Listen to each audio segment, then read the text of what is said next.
Hello, everyone, and welcome to the next episode of the Financial Dad Podcast. I am Tim Smith, your financial dad. I am here with my daughter, Hallie Smith, and we are joined today by a dear friend, Brian Richards. Brian is the founder and CEO of a manufacturer in the health and wellness space called SaunaSpace. They specialize in red light therapy, and I have had the honor of listening to this young man explain red light in nanometers and I don't know, wavelengths and things like that that were way over my head. So we want to welcome you here, Brian. Thank you very much for being here today with us. Amazing. Thank you for having me, Tim. So fun to be here on Happy your to be. podcast finally. Okay. So, Brian, we kind of start off with most people in a similar way. Everybody who starts a business or even talks to business owners is interested in how the people got started in their career or their business, and then sort of what was the path that got them to where they are today. So, would you mind taking us down that road for a little bit and sharing it with us? Yeah, absolutely. It's only the last 11 years, so we may be here Okay. a while. Wow, going back to the beginning, everything started with a personal health journey. And the development of the business was an outcome where for the first time ever, before SaunaSpace, I was in rental real estate. So when I started out, I was in it more for the wealth accumulation and the money, and I didn't have the passion for many aspects of that business, mostly the landlord-tenant relationship. I love building things and making things beautiful, but the rest of it wasn't aligned for me personally. So SaunaSpace was the first instance wherein I found passion in my purpose at work. And for me, that was everything. And I think that's really everything in entrepreneurship. When you're starting something, it starts with a dream and an idea and some hope, and you don't have to really know anything. You just have the courage and the gumption to kind of figure it out. So SaunaSpace started with my own health problems. So I grew up in a family of doctors, both my parents. Mom was more functional, more natural, and my father is now retired, was a radiologist, doing only allopathic care, specializing in mammograms. And it took me until I grew up and became wiser and realized how amazing both my parents are, especially my mom in her own courageousness back in the day, prescribing supplements and vitamins in the 80s in Montana and taking this natural approach. There's this respect to the innate, unlimited potential of the human body that has all the tools it needs to fix itself. So I had adrenal fatigue and insomnia and acne and some other symptoms too that were bothering me. I didn't want to take drugs for them. And my mom said, you probably just need a detox. You probably need to get a sauna, Brian, with her New York accent. And so my story is I researched it and was blown away by it and discovered my own technology that's unique kind of in the sauna world and in the light therapy world. It's incandescent based. And I built my own sauna basically using this electric light bath concept that was based on Dr. Kellogg's work from 120 years ago. And I healed myself very quickly with my sleep. Sleep was awesome. And then over time, everything else resolved. And I realized this was a powerful tool. And like I made one. Maybe I could make a couple more. Maybe I can actually make a lot more. And my mind started really racing with ideas of design and also the satisfaction and the fulfillment that started to come in, even with really early people. It was just friends and family and a few initial customers. I was basically on my mom's website and you had to send me an email and I would invoice you by PayPal. And I built the whole thing in my house out of things that I could draw upon locally. There was no custom design in the beginning, but I would be getting calls back for people that were like crying tears of joy, these incredible transformation of health stories. And so I was like, whoa, wait a second. So I'm getting prepaid. I'm helping people transform their health. It's super fun. It's super exciting. And I find myself really excited and passionate about the design and the business development of it. And so having no background or anything in university, I was trained in chemistry. So I have a chemistry degree and a Spanish language and a liberal arts degree, Spanish literature degree. So I always looked down on businessmen, actually. It was my own, my own trauma there, maybe, or my own emotional block. I thought like they're trying to make money, and people who are professionals and do other things, they really help people. So I always scoffed at it and never thought about it. But then this came up and I was like, wow, if I do this, I get to define my own reality. I get to decide. Maybe I don't decide my own schedule, my own routine. Definitely in the beginning, it wasn't that way. It was very chaotic. But I can define for myself what business is and birth basically this child that I've now raised for 11 years and do it in my own way. So that's what I started. I was like, I had this epiphany that I need to do a, vocational change like that. And I basically dropped my tools at this rental house and eventually sold it half finished, never went back to it. It just kept one or two that I had already had at that point. And it was funny also in the beginning. I kept telling myself, yeah, I'll get this set up in about 6 weeks. I'll go back there and finish that rental house. And then everything, and it just kept slowly snowballing. So in the first 6 months, I made like 50 grand in revenue, spent all of it in designs and other types of things. And I Oh, sold 4 saunas to the United Kingdom. And that qualified me for a small business export loan. And that's a small business loan that the federal government underwrites 95% of it. So there are all these bankers are like chomping at the bit to give me this loan that they have no exposure a in, risk with, yeah. no Yeah. risk. But I was like, oh, I need to actually convince them to give me money. So I read the business plan. I forget his name. He was one of those early Apple investors, but he has this cool business plan this template that I started out with. And then I called my accountant and I made a projections document and a forecast. And then I put together this business plan and I had my little models and I walked into the Bank of Missouri with this design. I was like, I need money to develop this design so I can get a wire company to make this. And I had this little toy model of the sauna, of the enclosure, the canopy design. And I walked in there and the old man and my accountant was next to me and the old man was there and the director of the loan department at the company, and he listened to my spiel and he looked at his junior person next to him and he said, let's go with this. This is good. And I was like, what do you mean? I'm like, yeah, we're going to give you money.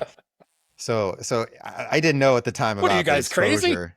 Yeah, I thought I was like, what are you thinking? But I had no idea that it was like no big deal for them anyway, the small business loan stuff. But I was very excited about it. They ended up calling me back in. I had to give another presentation in front of more of their officers because I wasn't a contractor. I wasn't a food truck. I wasn't a one size fits all thing. I had this concept in health, which is still kind of unusual here in this market in Missouri, in Columbia, Missouri. We're not in California, we're not in Texas and Florida.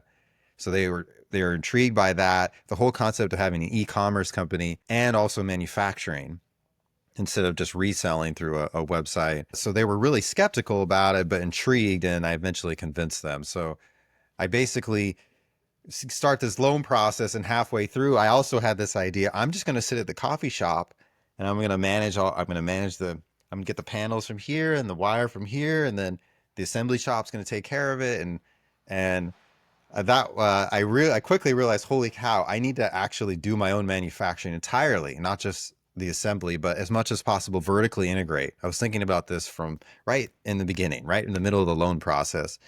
And I went back to the loan officer and I said, I'd like to actually have 2.5 times as much money as I really originally envisioned, because I want to buy this big robot and a laser engraver and this infrastructure that I need to build out. And they approved it, no problem. And that's the short story of like the beginning. And so at the end of 2013, I walked into this empty, dusty warehouse that was 2,500 square feet, which I thought was huge at that time, just a massive open space with a dock and high ceilings. And I had all this cash and I had this business plan. And then I was like, oh, what do I do now? What do I actually do now? So I hired my first employee, which was really fun, and fired them 3 months later. It was a terrible hire, and he didn't like me for many years. But then actually many years later, he ended up creating his own custom bread company. He makes his own bread, like really fancy bread. And we had this cathartic moment where I saw him at the farmer's market. He was selling his bread, and he said, "Thank you, Brian, for firing me," because I Yeah. needed that to realize that's my purpose. And so that's one amazing lessons I've had this whole time. I was really really avoidant about terminations and stuff for many, many years, up until the last few years. And I didn't realize what I realize now, that when you tell someone they need to leave the company, you're actually doing them a favor. You're giving them space to find where they fit better. And I've Exactly since had right. that experience with so many people who have worked at the company and so that whole termination aspect of things, it's better not just for the company, it's actually better for the person who's leaving. But it's a symbiotic relationship, right? Like if it's not working in one direction, Yeah, it's definitely not then working in the it's other. working in the other. Yeah. And that's interesting to hear too, like for anyone listening who is still working at a company under someone else, like when you get fired, it's not necessarily like an admonishment of you are not worthy of a job or something like that. It's just like you're not where you fit yet, you know. Yeah, it's a gift. It's a Always, yeah, gift it for doesn't both always speak sides. to your actual skills. It speaks to cultural questions and philosophical questions, and sometimes skills to a certain degree, but it's not always that someone just is incompetent. It's not, in fact, it's usually No, not that not at they're all. incompetent. It's Yeah. I can actually much better define this now, having used a new business management system that I love and I'm really grateful to have found. It's called EOS. I don't know if you've heard of it, Yeah, Entrepreneurial would you Operating speak to me System. about this actually? Yeah, so for a person to fit at the company, they need to be the right person in the right seat. So the right person is someone who's culturally aligned with the company's core values. And it's not about communication style at all. Like everybody's different. It's about, do you believe in the core values of the company, whatever they are? And those need to be true as well and aligned with the mission of the company. But right fit, or, right person, okay. And then right seat is in EOS defined as GWC, get it, want it, have the capacity to do it. So get it is like having deep innate knowledge of the position. Maybe it's a bookkeeper, how books work, how profit loss works. You have that deep innate knowledge of the role and responsibilities. Wanted is you actually want to do it. And those two things are non-negotiable, and you can't train on those. They either know it and they either want it or they don't. And if you don't check those two boxes, then they're not a good fit. They're not a good hire. And then the third one, they call it capacity. It's like learning the systems and the infrastructure and the position that can be trained to some degree. Although it's best if someone just fills all three. And so you definitely have to have both. You can be completely competent and not be a good cultural fit because of the core values and not be the right person. And that's the other thing that I've learned in all of this is that the personnel, it's a cliche phrase, and it's still important to, I think, validate.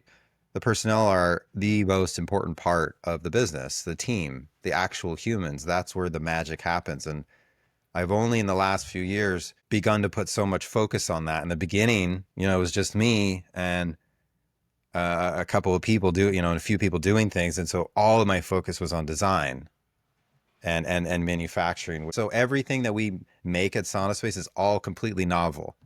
There's no parts out there for it. There's no production infrastructure that was blueprinted for me.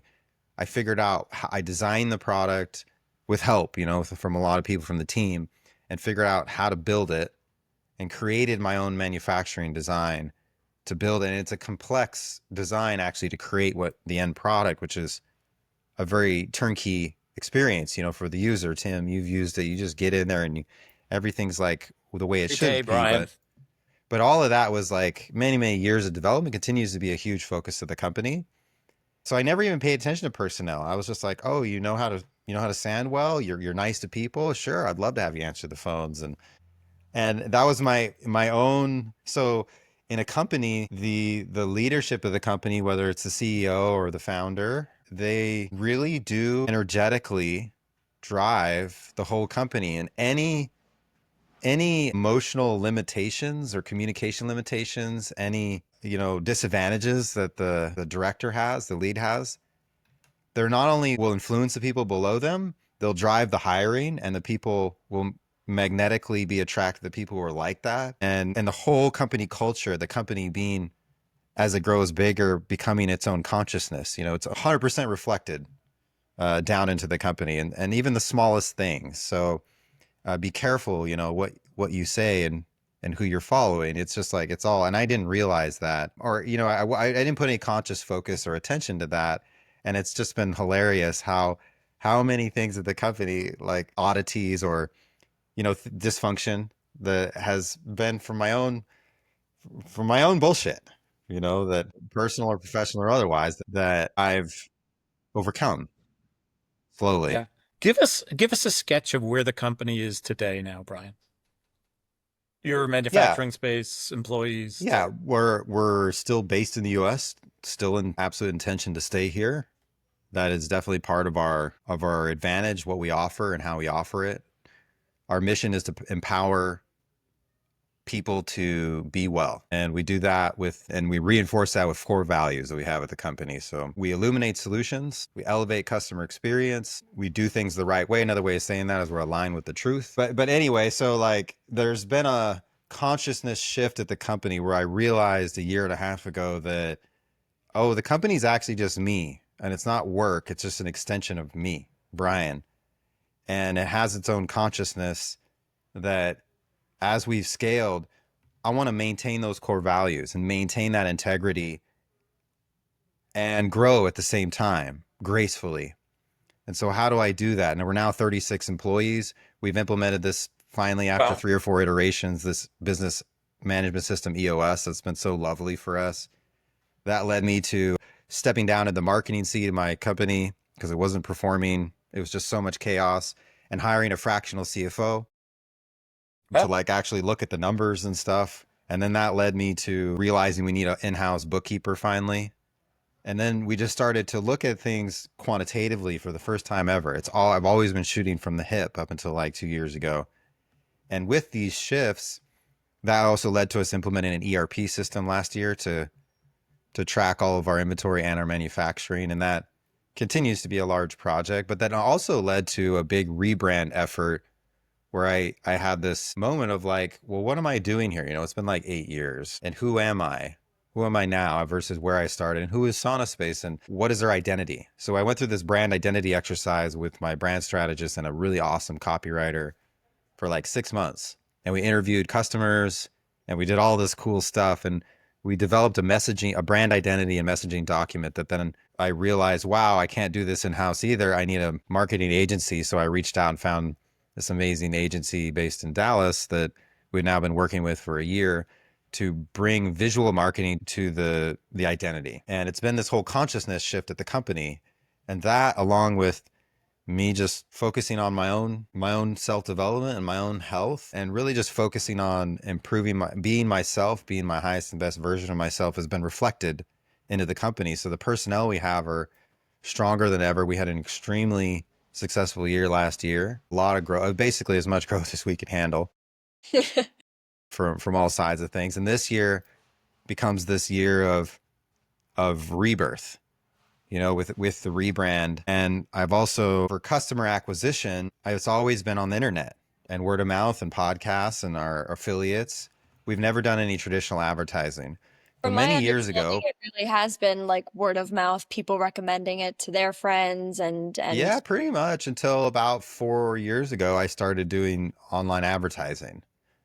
And then with all the numerical analysis that we've been doing, I shifted to a different online digital marketing online advertising management agency. And then my marketing agency, we've been doing some really high level analysis of the data and how the ads are programmed and how they're presented and things like that. All that to say that we had this huge shift last year where the first time ever, the majority of our sales attribution is now to organic search and paid ads.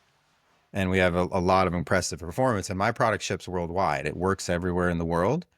So there's different voltages of the bulbs, but the electrical panels work anywhere. So our markets worldwide, our biggest markets in the US, but with digital advertising, I can speak to someone, I can connect with them and align with them and what they're looking for very, very affordably, and have that lead to a sale and then support them well, and everybody wins. And it's really exposed like how much actual opportunity we have that we never even had tapped into really strongly until last year for the first time ever.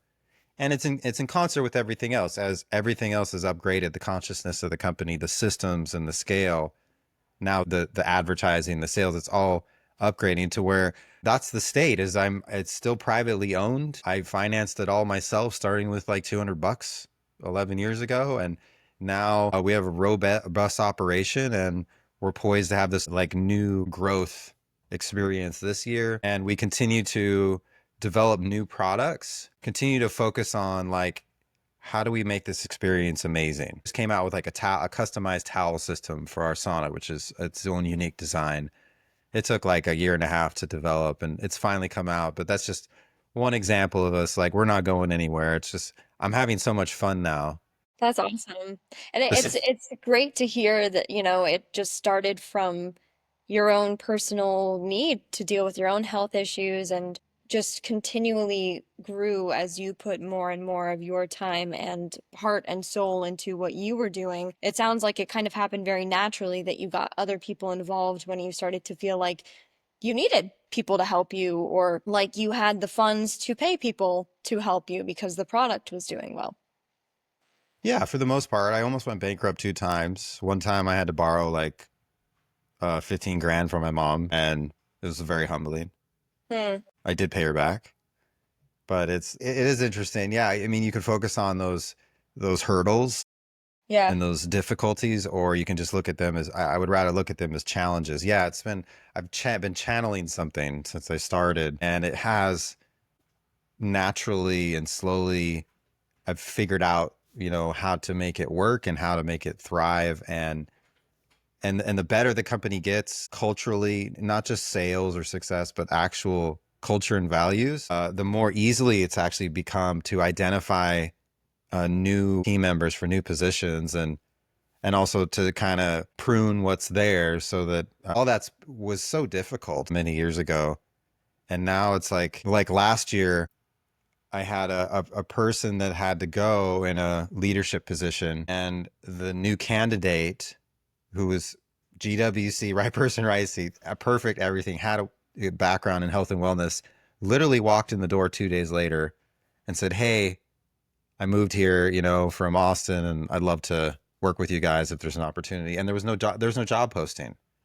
So for me, that's like Wow. total divine alignment in all of Yeah. this. But in all of it, there's something to be said about paying attention to all that, and really being present and aware of what's going on and who you are. Because I think a lot of people who start a company, they get called the technical founder. They get called when they bring in, investment. They're like, "Oh yeah, the technical founder, he's over there," and they get Huh. pushed out because they can't adapt or evolve to the growing needs. The right person in the right seat for, say, a customer service position is not the same as it was 4 years ago.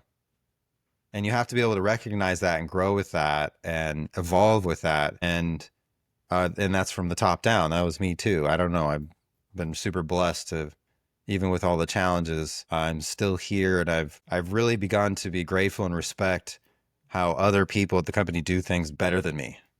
Like, there's a lot of things that they're better at than I I think am. that's a really important thing to note on, because obviously when you first started, you were doing everything, right? You were trying to sell the product, you were making the product, you were keeping books and stuff. But I think it is important to note that as entrepreneurs, and this is something Chase Hughes said in his interview with us too, is that you need to hire the best person for the job. And oftentimes it's not you. Like, once you can be involving other people, it is important to include other people's expertise, because odds are you're not an expert at everything. You might be an expert at the thing that caused the need for this business, like with the manufacturing of the sauna space, but you might not be an expert bookkeeper. So I think that's really Yeah, valuable. and to add further to that, you need to consider offering them what they're worth, even Mm. if that's more than you pay yourself.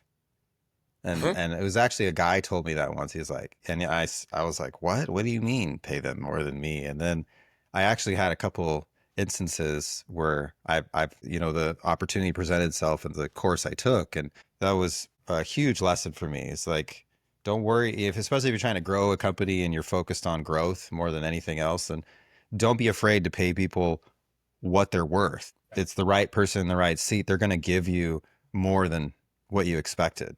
And they're going to surprise you in certain ways and bring qualitative value and resolve challenges that you didn't even know was possible, bringing it in a different perspective and all that. And it takes courage, it takes courage to do all that, but it's totally worth it. You have to move past the ego aspect of it and recognize their true value, and also recognize that, assuming they don't have ownership in the company, you are benefiting from the value they're helping create in what they're doing.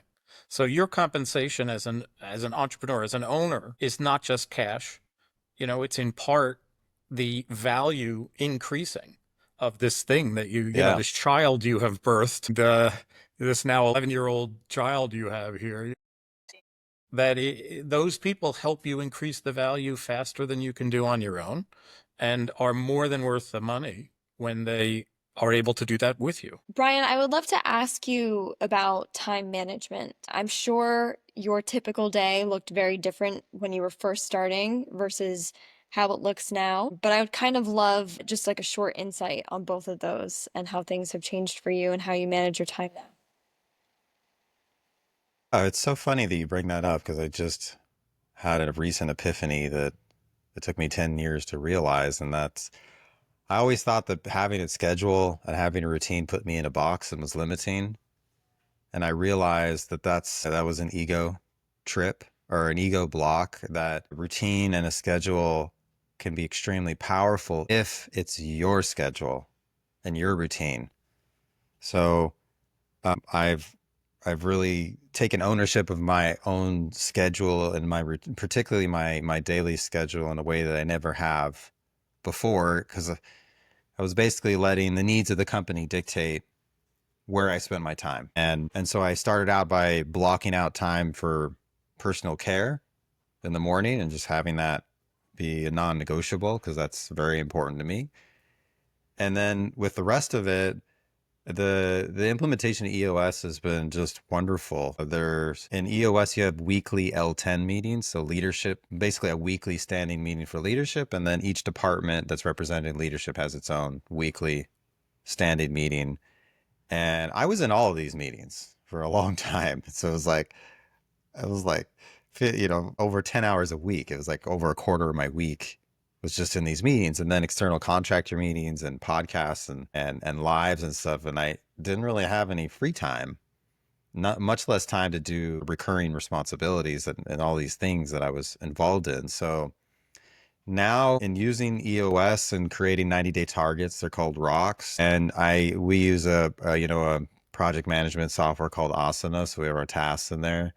I have it organized so that all the important things are the things related to the big projects, the rocks, and those are the tasks that I do first. And if I don't have time for the sand, the little stuff, I actually don't do it. And so that's led to this slow realization of saying no to a lot of things. And you think in the beginning as an entrepreneur, oh yeah, that's a great idea. Oh yeah, I want one of those. I want one of those. And you quickly get overwhelmed by all of it. So saying no is actually a stronger habit than saying yes. Saying yes is easy. So saying no to almost everything, those are actually the most successful people, because they focus their attention and their mind on the very few things, and they 100%, they pour their creative tower into it. And we all have these unique creative abilities, and we're all like these super powerful, super light beings. But the distractions are so powerful in their regard and sucking up our bandwidth. Whether it's like social media stuff or just having a huge mountain of to-dos actually occupies your mind unconsciously. And so if you're not going to actually do those things in a reasonable amount of time, you just move them to long-term issues and talk about them, next quarter or whatever, and completely take them out of your mind. And that's how I manage my time. Is I tell myself I'm in the flow. I'm in the flow state. It's my intention to be in the flow all day long, where I'm fully aware of the most valuable use of my time at all times. And obviously there's distractions, and things are not 100% roses and daisies. But in general, my time at this point at the company is best spent doing the highest priority things and also spending as much time as possible helping to cultivate, recruit, and train other people to do all these things, to do whatever, to delegate. Delegate and elevate is the way they call it in EOS. So a ton of my focus is on that. My goal actually this year is to be out of the operational work, which is on the leadership teams like marketing, manufacturing, admin, customer care, and be purely focused on product design and being like the visionary of the company. And I think I'm actually going to do it this year. I think it's actually achievable. But if you're thinking small and you're stuck in the weeds of those things and you're not working on the highest, and that's down the chain too, down the line, like the marketing director needs to be focused on the most high level stuff within their roles or responsibilities. If you have it depends on the size of your company, but if you get into a larger company, if the marketing director is like doing project management all the time, they're not able to think high level and be in that creative space. And that really limits the company in so many ways. So the time management thing is huge. And I've really began to really respect that. It's not even just about the hours. It's like the minutes and the moments and the seconds, like everything matters. Where is my attention right now? And right now with you guys, it's almost 100%, maybe not quite there, but I'm almost totally with you. And where a lot of people, especially entrepreneurs, they fall into that habit, totally understandable, of like, oh, I have so many things to do, like, and it takes you out of the present. It makes you just less effective in everything that you're doing. And it's totally understandable. Like sometimes I pinch myself because I still can't believe, like, how did I even self finance all of this and how could it possibly be where it is now? But there's so many other examples, amazing examples out there, even in health and wellness, of people who have the passion and the purpose and they just figure out, a way to get there. And You it's find a way. beautiful. So Brian, you actually have a very creative and artistic approach, I would say, to what you've done. I think it's your nature that, leads you to that path. And you obviously have grown a lot in the time since you started this to where you are today, personally, professionally, as a manager, as a leader. It's really wonderful to see. I have two questions for you. What would you say are some of the biggest things you did right? And what are some of the things you really didn't get right and learned from? Yeah, one of the biggest things I did right was utilize the EOS system. I wish I had that on day one. It would have been a lot less heartache. And the other thing that I did right is more of a metaphysical thing, that I decided not to take on investment. And I had many opportunities to do so. And as a result, the company didn't grow as fast as it would have grown, with investment. But it allowed something to slowly be created with a lot of intention. There was no 90-day reports at the company up until like a year ago. Like I had nobody to prove profit to or profit loss or anything like that. And nobody involved in the decision making and the design of the product. And I have many designs, many things. It took years to develop. Like the little components, the bulb itself took like 4 years to develop, and just all the things were like that. So for me, I feel retrospectively that it was the best move to create and succeed in the way I wanted, and have it not go back to me just being focused on the money or the profit like it was in my previous vocation. So very pleased with those two moves. What were the worst things that I did? Things you learned from. The not focusing on the personnel in the beginning at all, and not having any strategic approach to that at all, caused a lot of grief in the beginning of hiring people who were not the right cultural fit or just didn't have the competence to do the particular job. Yeah. And the other thing that I really learned about was kind of what I said before about my own self-development, that our reality is a mirror that reflects us. We are not our reality. It's the other way around. Everything around us is totally a reflection of who we are. And if we're whatever blinders we have on and whatever subject, that we have, I think you can relate to this, we're just totally unaware of it. What I learned from the most is actually that the self work of working on my own personal development has been the most valuable time I've ever spent. Instead of spending time trying and being focused on helping other people, I realized that when I help myself the most, and then SaunaSpace by extension, I'm much more able, I have much more capacity to achieve the mission of SaunaSpace, to really help other people. And so it's not, I was always confused that that was kind of a selfish thing. I realized that's our kind of our Western programming in general. Like, don't, you need to go save all these other, yes, we all want to do that, but we need to take care of ourselves first so that we're in a strong position to take care of others. And so that was one of my biggest learning moments. And especially entrepreneurs, they get into this habit of like just pouring their whole heart and soul into the company. I used to say that in podcasts. Yeah, I poured my whole heart and soul into the company, and blood, sweat, and tears. And that's how I got to where I am now. And I realize now that that's not the case. There's a balance to be struck, and you can do both.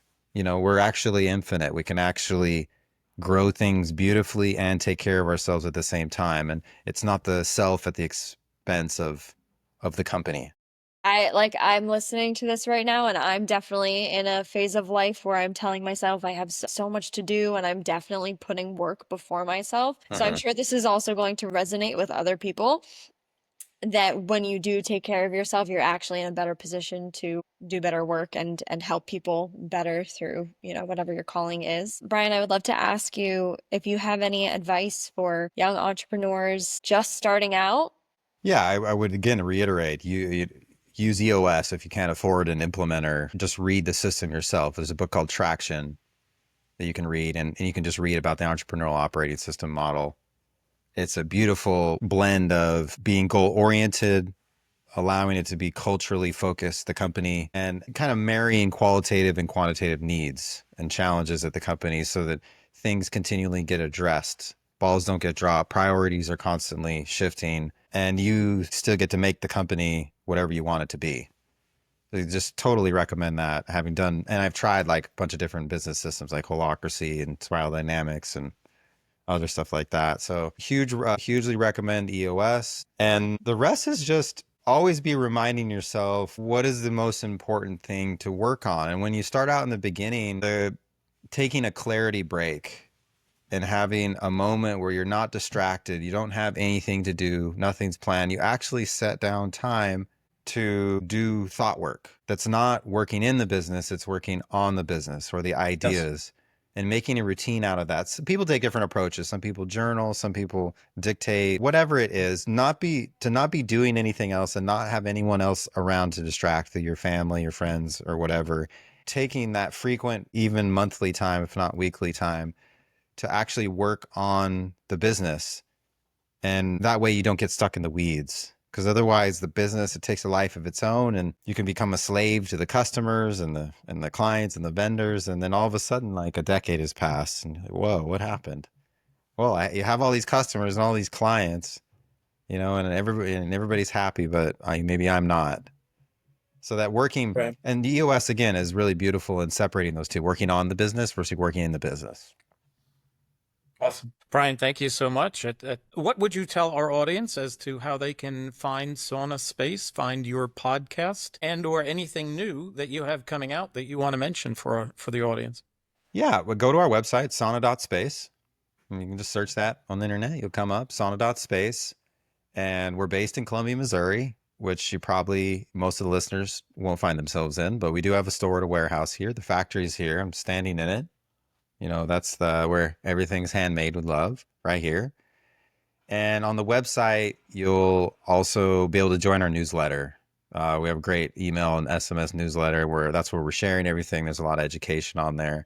And on there, you'll also be clued into all the content that I do. So I do a lot of podcasts and Instagram Live pretty much every week at different times.